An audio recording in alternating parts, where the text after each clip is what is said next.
Hola, muchísimas gracias por acompañarnos hoy a estas horas. Venimos a presentar, yo en nombre de Editorial Analfabeta presento y doy las gracias. Venimos a presentar el libro del maestro, doctor, investigador, crítico, entre otras cosas, Víctor Barrera Enderle, doctor en literatura por la Universidad de Chile. Y vamos a presentar este libro a modo de diálogo. Realmente lo que queremos hacer, y creo que es la idea de Víctor, y en este mismo libro está siempre presente, es la interacción a través del diálogo para establecer la crítica. Entonces lo que yo imaginaba era que siempre estas presentaciones van a ser como una especie de extensión, una coda a la obra. Entonces no sé si, creo que primero vamos a darle la palabra a Paulino Ordóñez para ver qué quiere decir, qué le provocó esta lectura. Víctor me parece un personaje atípico en la cultura local, en el sentido, decía Alejandro ahorita, doctor, investigador, académico, crítico, escritor, etc. Pues ya difícilmente encuentra uno aquí un poeta agradable, ¿no? Buena onda, y Víctor, teniendo todas estas credenciales, es bastante agradable, y me gusta bueno, además me halaga mucho que alguien que sí sabe de literatura me invite a presentar su libro, ¿no? Entonces, muchas gracias por ese honorazo, Víctor. Y el término típico me suena también por los temas que toca este libro, ¿no? En estos pequeños ensayos. Habla de ensoñación, silencio, vacío, duda, existencialismo, variaciones, discordancias, ausencias, momentos, lo pequeño, lo aparentemente impermanente, ¿sí? El título en ese sentido creo que es muy adecuado. Hacia el final del libro hay un diálogo. Ahorita a lo mejor Víctor va a hablar un poco más de esto, pero hay una de las secciones del 6, son 6, ¿verdad? De las que está compuesto este libro. Es un diálogo entre dos personajes, y uno le dice a otro: ningún día es igual a otro, ninguna lectura es similar a otra, pero la extrañeza en el arte es la regla, no la excepción. Me encanta el primer texto, además de un pequeño prólogo que haces, Víctor. Me encanta el primer texto, que habla sobre el documental de Herzog que tú ves, que habla de las pinturas rupestres más antiguas que se conocen, y cómo en estas pinturas encontramos la firma del autor. El autor pone su mano y dice: aquí estoy, ¿no? Este soy yo, esto lo hice yo, aquí va, ¿no? Y a mí, así, pero del chispazo me llega en preparatoria, donde nos juntábamos un día algunos amigos, un grupo mixto, amigos y amigas, nos juntábamos en unas jardineras y se llenan las manos agarran una pluma Bic, se vacían tinta en las manos y lo llenan todo de manos, toda la jardinera, las banquitas donde aparece un día todo lleno de manos. Se veía bien padre, ¿no? Muy como una onda así como medio psicodélica, ¿no? Y hacía mucho sentido ahí para nosotros, y los grupos que escuchábamos y la iconografía de los grupos, etcétera, ¿no? Pero Víctor pone el dedo en la llaga desde el inicio, recordándonos que desde el más antiguo registro humano hemos querido ser partícipes de la realidad, decir que estuvimos aquí, hacer evidente que pasamos por la tierra y que quizás en un grado mínimo la modificamos. Y de ahí es el inicio, y vas como dando ejemplos de eso, ¿no? De autores, de creadores que pusieron también así su mano, ¿no? Desde este primer ensayo estamos avisados que Víctor, en diferentes formas, nos habla en este libro de creación, de aquella que surge de los días poco comunes, que transforma principalmente al mismo creador, esa creación que grita de manera única: estuve aquí, ¿no? Es como un I was here, ¿no? Que hace el primer, eso que de repente vemos en los baños o en los bancos así de las escuelas, hasta en las paredes, Pepito was here, bueno, se viene haciendo desde lo más antiguo de la civilización, ¿no? Entonces ahí, si quieren, empezamos un diálogo, si esto les da alguna pauta. Bueno, nada, para retomar lo que dice Paulino, precisamente ahora pensaba de esta extrañeza que recorre el libro, Bueno, primero, gracias por venir. Me brinqué los agradecimientos, el hecho de estar aquí en este diálogo, que desde que supe que íbamos a estar los tres, pensé en eso, que es la mejor forma de decir el diálogo, la interlocución o a las voces cruzadas. Y pensaba precisamente en eso, en las detonaciones, en lo que nos impulsa o lo que nos mueve de pronto a percibir algo de manera distinta, porque al final de cuentas estaba en la percepción, pienso yo, ¿no? La extrañeza, o digamos, no quiero ponerme para no pensar que está en el exterior, aunque a veces está en el exterior, pero muchas veces puede ser que esté dentro de uno, ¿no? Y ahí está la idea de la cueva platónica, y también, ahora que lo menciona, la cueva de las pinturas rupestres, ¿no? O sea, la percepción, ya sea directa o distorsionada, de lo que recibimos y de cómo lo procesamos, ¿no? Y creo que muchos de los textos que están aquí y de mi relación en realidad con la escritura y con la crítica y con la lectura va por ahí, es en qué manera hay una pequeña distorsión, una pequeña variación a los registros cotidianos diarios, ¿no? Entonces es como eso, el marcar, el dejar algo así, pero a través de la lectura. Por ejemplo, yo también me preguntaba mucho como lector, ¿no? Era una manera también de desacralizar el acto creativo, en el sentido de que sea un acto inspiracional, de genio, ¿no? Por ejemplo, me parece que es más bien, al menos para nosotros, bueno, creo que ustedes lo comparten también conmigo, es como más un acto extraño pero cotidiano. Bueno, al menos así lo quise ver yo en esto. Yo creo que así es mi relación también con la escritura. Es decir, a mí me encanta cuando escucho de amigos, poetas sobre todo, y no es indirecto, mucho menos, de que escriben en esta especie de posesión y de fascinación, ¿no? Y de una sacralización, o que sufren. Y bueno, a mí no me pasa eso, pero en realidad yo, y escribo casi todo el tiempo, ¿no? por el mismo trabajo incluso, pero yo encontré desde muy joven un disfrute en muchos registros de escritura, ¿no? Es decir, para mí la creación estaba tanto por supuesto en la poesía, en la narrativa, pero también en los libros de historia, por ejemplo, en las bitácoras, en los diarios, en los textos jurídicos incluso. Es decir, había una gran variedad. Entonces me costaba mucho y me cuesta mucho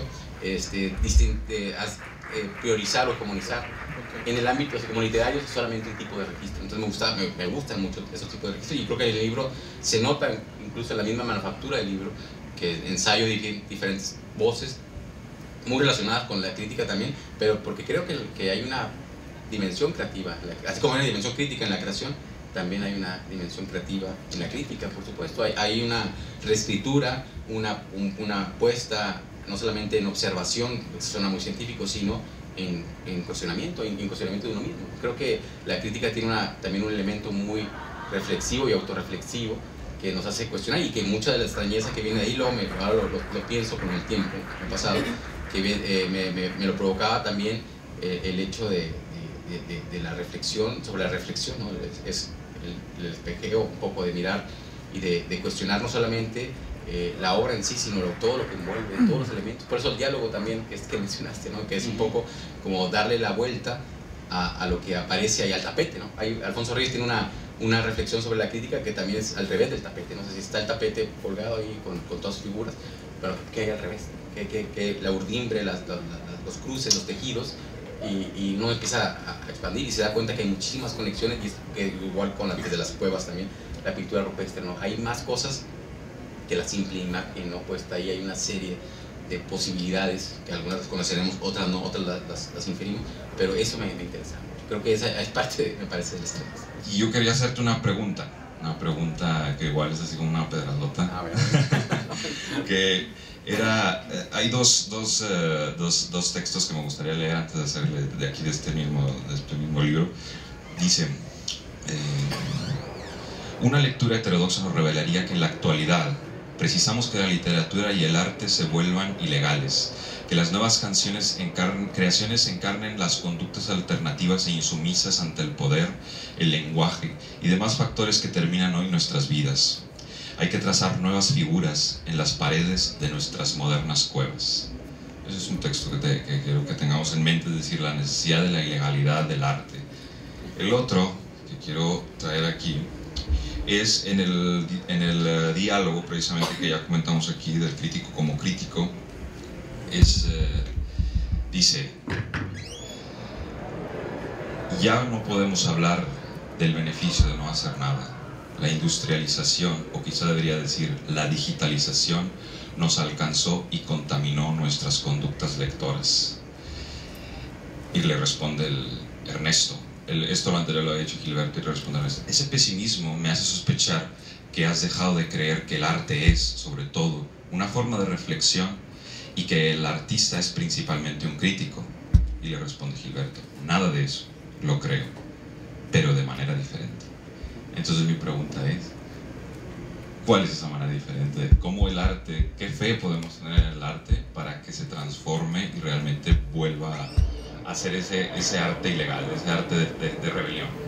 Pues no hay fórmula, eso sí. Creo que el diálogo en final era como era circular en el sentido de que no tenía y yo no quería, porque no quería caer, por supuesto nunca he querido, en una perspectiva de decir esto sí, porque sería, como crítico sería mi fin total, o sea, decir ha sido siempre un miedo, una tentación siempre, ¿no? El dictar, y un miedo también a no hacerlo, pero sí el hecho de asumir una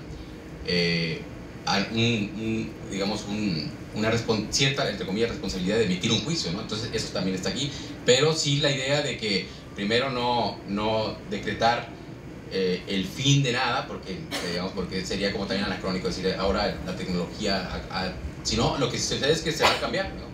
Y que la crítica y el arte encontrarán nuevas formas. No las conozco, o sea, las puedo intuir, puedo pensar que va por aquí o a lo mejor va por allá, pero lo que sí es que la crítica tiene que cambiar, eso también es claro, o sea, que no podíamos por los medios, o sea, no digo ni que es bueno ni malo, simplemente que ya las formas del espacio mismo que había construido el discurso crítico, que siempre ha sido inestable, ahora lo es también. Entonces lo que tendría que hacer, o lo que se debería hacer, es eso, buscar nuevos espacios de enunciación, aprovechar los nuevos medios también, por supuesto, y estar consciente de que son eso, que son medios, y estar como en una, como lo decía hace un momento, en constante reflexión y autorreflexión, ¿no? O sea que eso es para mí, digamos, la única certeza también, entre comillas, de este oficio, ¿no? De que la literatura y el arte se mueven, tienen, por supuesto, como infinidad de conexiones políticas, sociales, ideológicas, estéticas, y que uno tiene que estar más o menos al tanto de ellas y también en diálogo con ellas, y tratar de moverse también en ese aspecto, ¿no? Y no determinar, ni anticiparse, ni subordinarse, porque también era una defensa de la crítica, no como una subordinación de la creación, ¿no? Que me parece que muchas veces se le ve así, o se le juzga así, ¿no? Como una imitación, o como un arte mal hecho, por ejemplo, ¿no? Y para nada, ¿no? Es más bien un diálogo, y entonces me interesaba eso, era muy difícil, o sea, es un diálogo que se levanta sobre una dificultad tremenda, que es eso, ¿no? Si puede la crítica sostenerse, ¿no? Porque te digo, siempre ese juicio de la subordinación de la crítica hacia el arte me parecía sospechoso. Entonces me parece que, por empezar, porque el mismo arte tiene mucho de crítica.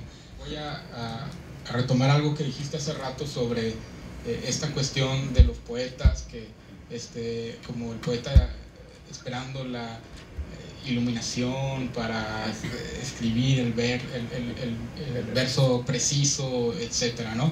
Y que tú buscas lo contrario, y que estamos de acuerdo que no es la única forma de escribir, o que bueno, lo que sea, pero recordé como una ocasión me contó José Eugenio Sánchez que de repente él no tenía absolutamente nada que hacer en su casa cuando era joven, entonces se ponía de repente con una hoja de papel enfrente y un lápiz en la mano, y nada más se quedaba así, y lo dejaban de molestar. O sea, cuando su familia le decía, oye, ya encuéntrate un trabajo, ponte a estudiar o algo así, entonces de repente hacía algunos apuntes en una hoja, tenía un lápiz en la mano, entonces ya lo dejaban de molestar.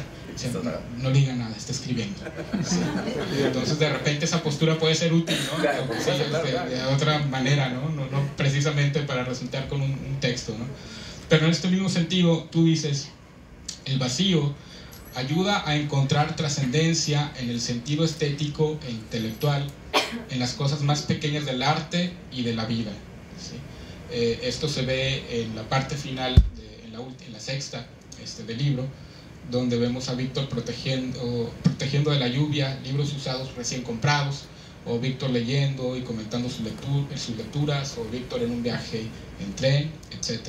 Y a mí me hizo pensar un ensayo que leí hace poco de Luis Guiamara, está en Escribir Poesía en México, el segundo tomo, donde él habla de bajar la vista al momento de crear, en vez de escribir mirando a lo eterno e inmortal, como queriendo generar ese sentimiento oceánico de amor, de armonía, perdón, que Freud critica en El malestar en la cultura.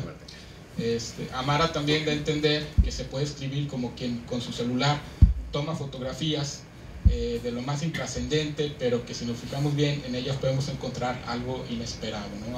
Hace como que un símil con esas fotos que de repente le tomamos a nuestra comida, ¿no? Entonces, ¿por qué no escribir un poema de nuestra hamburguesa o ese tipo de cosas, ¿no? En este libro el enfoque de Víctor sobre la creación es similar, me parece, y pone el ejemplo con fragmentos de un diario personal. Nos damos cuenta que, además, Víctor parece llevar su día a día, extraños algunos de estos días, de esa manera, prestando atención a lo simple e infraordinario, para que lo creado se parezca a nosotros. Ahí es que... Bueno, sí, es cierto, llevo un diario, no todos los días, ¿verdad? Entonces, no sé si llamarlo diario, pero hace muchos años ya. No fui aquí como Alejandro, un escritor, bueno, no se escribía diarios a los 13 años, pero yo a los 13 años no escribía diarios, escribía otras cosas, pero, o sea, me costaba, nunca le veí en una época, en mi adolescencia tampoco, pero hace como ya más de 10 años que sí, pero por asuntos así, más como una bitácora de lecturas y de observaciones que me ha servido mucho además, porque como te digo, para hacer artículos o ensayos de pronto tengo mucho material ahí, entonces sí hay muchas cosas, ahí escribo libremente y como te decía al principio, o sea, yo creo que a mí la escritura es un acto gozoso también, o sea, no, quitándolo, desacralizándolo, entonces escribo o me gusta escribir cartas también, emails, mensajes, lo hago todo el tiempo estoy escribiendo de una manera u otra, o un artículo académico, y disfruto también la lectura de este tipo de registros de cartas, de la literatura epistolar, me encanta la lectura diaria, entonces me parece que es una forma como de ejercicio escritural, ¿no? En varios registros. Y me di cuenta cuando estaba armando este libro que tengo casi 300 páginas en pegada línea. Obviamente no todas, de cosas muy aburridas o cosas que no vienen al caso, pero dije, bueno, de pronto lo que trataba en estos artículos, me di cuenta, o en estos ensayos, o en estos diálogos, que también las detonaciones muchas veces estaban en estos diarios, en estas entradas. Y dije, bueno, pues sería interesante hacer una breve selección, porque tampoco es cuestión de abrumar al lector, ¿no? Una breve, sobre todo en un cierto periodo, no hay muchas más cosas que quedaron fuera, pero como una manera donde además son entradas de días algunos de los que seleccioné, o creo, de días un poco extraños en eso. Hay una cosa que estaba surgiendo ahorita con lo que estaba diciendo Paulino, de esta relación, ¿no? Entre arte, extrañeza, lo universal, lo particular. Creo que esa es una de las bases, los pilares de lo que se centra este libro, y creo que pasando a otro nivel, más allá del libro, sino ya hablando en cuestiones de conceptos y de crítica, quizá eso es, y de hecho yo he estado buscando en definiciones de arte, ¿no? Buscando así de que, bueno, ¿cuál es la definición que más me gusta, así de las que siempre encuentro y que todos los filósofos y estéticas se dedican a crear? Y aunque se me hace un poco muy simple, y por tan simple se me hace casi incontestable, es la de Umberto Eco, precisamente, que decía que el arte es cualquier cosa que nos ayude a dificultar nuestra percepción. Y ante esa, precisamente, yo decía, bueno, pues entonces, o sea, lo que hay en un museo, lo que se puede explicar, lo que puede decir un crítico, lo que puede uno escribir, ¿cómo combinar esto? ¿Cómo precisamente esta paradoja, ¿no? De cómo un artista que se sienta a crear algo tan particular y tan único y tan individual de su alma personal y demás, cómo puede llegar realmente a conmover, a emocionar, a llegar a los límites estos, como decía, de la fotografía de Giorgio Amari, cómo puede llegar a lo simple, a lo fugaz, a lo pasajero, convertirse en lo universal, en lo trascendente. Creo precisamente que, y eso es ahorita que lo estaba reflexionando precisamente a través de Umberto Eco, a través de tus textos, es precisamente ese vínculo de la extrañeza, es donde el individuo se encuentra a sí mismo y de pronto algo le hace clic y se siente extraño. Bueno, hablando de la extrañeza, a mí yo hice hasta un poco de teoría literaria, me gustaba mucho, aunque hay gente que cuestiona y con fundamentos que no tiene la menor utilidad la teoría literaria, pero a mí me parecía un campo fascinante desde que estaba estudiando literatura. Y teníamos en esa época, la carrera de letras tenía una línea de teoría literaria que ahora desgraciadamente ya no existe, y nada más es crítica. Y a mí me fascinaba esa materia, la llevé. Y había los que iniciaron la teoría en literatura, al menos, son los formalistas rusos en la primera década, en la segunda década del siglo XX, hace 100 años exactamente, hace exactamente 100 años, en 1915 se creó el Opol-Yaz, que es el Centro de Estudios Poéticos en San Petersburgo, y el Círculo Lingüístico de Moscú. Eran los dos elementos, digamos, los dos grupos, que por primera vez, digamos, en el ámbito, no solamente occidental, sino en el ámbito, digamos, moderno, se pusieron a decir, bueno, vamos a reflexionar seriamente sobre qué es la literatura. No ya, o sea, decir, dándole de nuevo el brinco de la percepción a algo sistemático, ¿no? Y había una serie de grupos, estaba un lingüista famosísimo, Roman Jakobson, que luego fue exiliado en Estados Unidos, pero sobre todo Víctor Shklovsky, que es el que más me gusta a mí, que él estaba en San Petersburgo.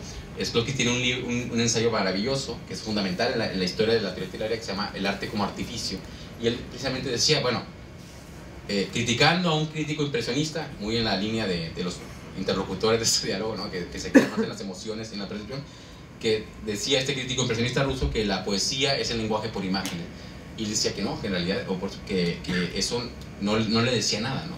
Que las imágenes son fijas, que para él era el lenguaje que trabajaba, ¿no? Ya estaban, por supuesto, habían leído a Saussure, que es el antecedente que está detrás de la teoría literaria, por supuesto, es el primer teórico, es el lingüista que pone a analizar el acto de habla, por ejemplo, en sí, no la historia, la etimología, la evolución, que eran los estudios típicos positivistas, naturalistas del siglo XIX, sino era estudiar la obra en sí, y lo que van a hacer los teóricos rusos, ¿no? Es decir, vamos a estudiar la obra, no nos interesa la vida del autor, nos interesa la obra, el sistema, o lo que llaman la literatividad, o sea, ¿qué es lo que hace que un texto sea literario? Que es la gran pregunta de la teoría literaria, que en mi personal punto de vista es casi imposible responder, ¿no? ¿Qué hace que un texto sea literario? Científicamente es imposible, me parece, de responder. Pero ellos, una primera hipótesis era, decía Shklovsky en ese ensayo, es el extrañamiento.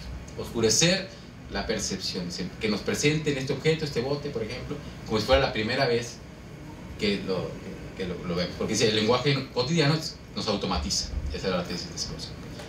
Decimos, el lenguaje es convencional, se vuelve tan convencional, tan coloquial, que se vuelve automático. Entonces, igual que la percepción.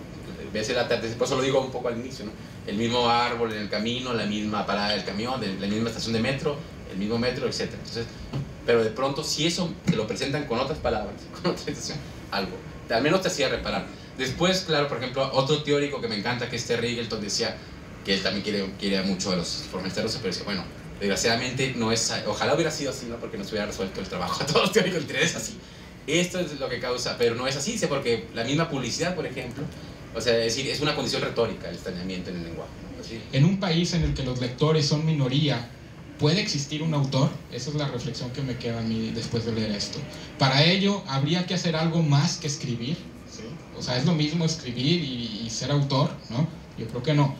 Con salir y pasear aquí por Cintermex en estos momentos, percibiremos en el ambiente las estrategias de los escritores que han devenido en uno más de sus personajes con la intención de parecer, tal vez ahora sí, autores. Y además luego la anécdota final en el ensayo es bárbara, ¿no? A mí casi suelto la carcajada, yo creo que solté la carcajada y no sé el taxi. Bueno. Sí, el taxi, pero dejémoslo. Y además ahorita hay una canción de moda del taxi, sí, entonces bueno, todavía más sentido le puedes encontrar ahí, ¿no?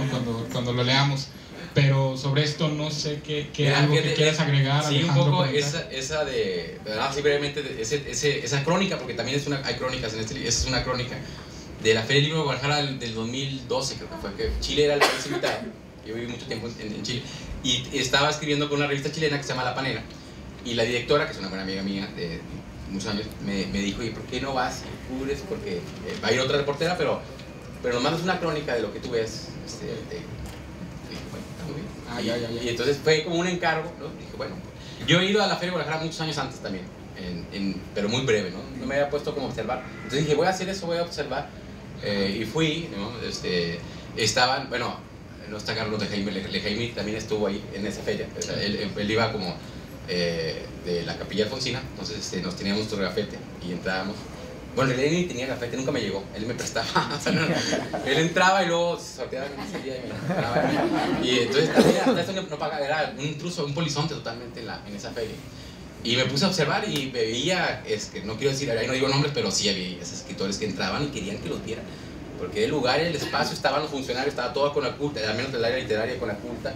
El año había muerto Carlos Fuentes, era el cambio de sexenio, ¿no? Entraba Peña Nieto, o sea, estaban todos los actores ahí en un espacio que es tan simbólico que es literario, pero ahí era material, ¿no? Era cuadriculado, estaban los eventos importantes, todo estaba muy marcado, y entonces me puse eso, como a observar, a registrar un poco los movimientos y decir, bueno, aquí es donde la visibilización, ¿no? De tratar de visibilizarse, sí, ¿no? Y legitimizarse. Y legitimizarse, por supuesto. Y al salir, ¿no? Porque que además es otra cosa que podría hacerse una crónica. Los taxistas en Guadalajara son muy peculiares.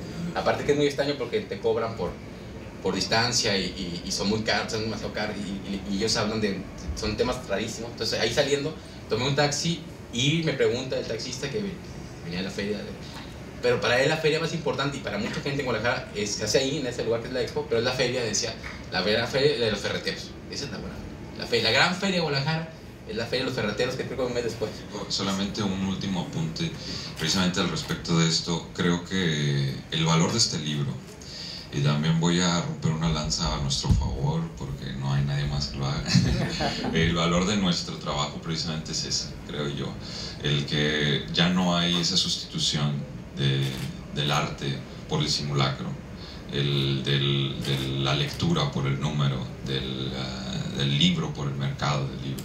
Eso es lo que a nosotros nos interesa, es lo que siempre nos ha interesado como Analfabeta, y pues simplemente eso, creo que este libro lo cumple a la perfección.